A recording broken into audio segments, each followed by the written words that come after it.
fenomena gerhana seringkali menjadi perhatian manusia sejak zaman dahulu. Pada awal September ini, langit kembali akan memperlihatkan gerhana. Momen langit yang tidak hanya menakjubkan tapi juga syarat makna. Secara ilmiah, gerhana terjadi ketika bumi, bulan, dan matahari berada pada satu garis lurus. Jika bayangan bumi menutupi bulan, maka terjadilah gerhana bulan.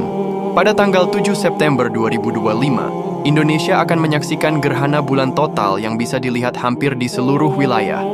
Menurut BMKG, fase penting gerhana ini dimulai pukul 22.28 WIB, penumbra, mencapai puncaknya sekitar 1.12 WIB, dan berakhir sekitar pukul 3.55 WIB, dengan durasi lebih dari 5 jam, dan totalitas sekitar 1 jam 22 menit.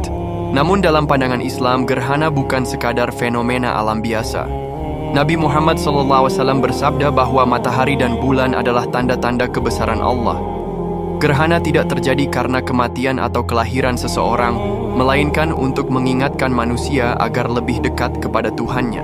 Karena itu, saat terjadi gerhana, umat Islam dianjurkan untuk melaksanakan salat gerhana, berdoa, dan memperbanyak istighfar. Gerhana menjadi momen refleksi bahwa sebesar apapun langit dan benda-benda di dalamnya, semua tetap berada dalam kekuasaan Allah. Dalam Al-Quran Allah berfirman, "Dan apabila bulan hilang cahayanya, lalu matahari dan bulan dikumpulkan." QS Al-Qiyamah 8:9. Ayat ini sering dikaitkan dengan peristiwa besar di hari kiamat, ketika alam semesta kehilangan keteraturannya. Dengan demikian, gerhana yang kita saksikan sekarang hanyalah fenomena alam yang bisa dijelaskan secara ilmiah, tetapi juga menjadi pengingat akan kekuasaan Allah. Lalu mengapa gerhana ada salat khusus, sedangkan tsunami atau letusan gunung tidak? Para ulama menjelaskan bahwa gerhana adalah fenomena alam yang bisa diprediksi. Rasulullah SAW memberikan tuntunan ibadah khusus sebagai bentuk zikir kolektif.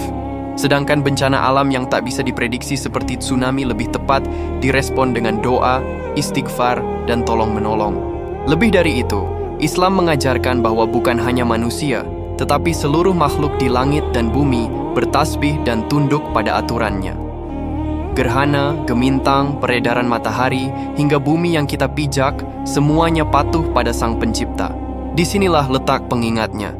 Jika makhluk sebesar matahari dan bulan saja taat sepenuhnya kepada Allah, maka betapa ironisnya jika manusia yang kecil dan lemah justru bersikap sombong dan enggan patuh.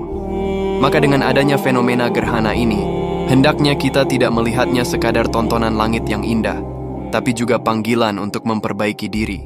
Semoga mereka yang masih bermaksiat diberi hidayah untuk menjadi taat, dan mereka yang sudah beriman semakin kuat imannya.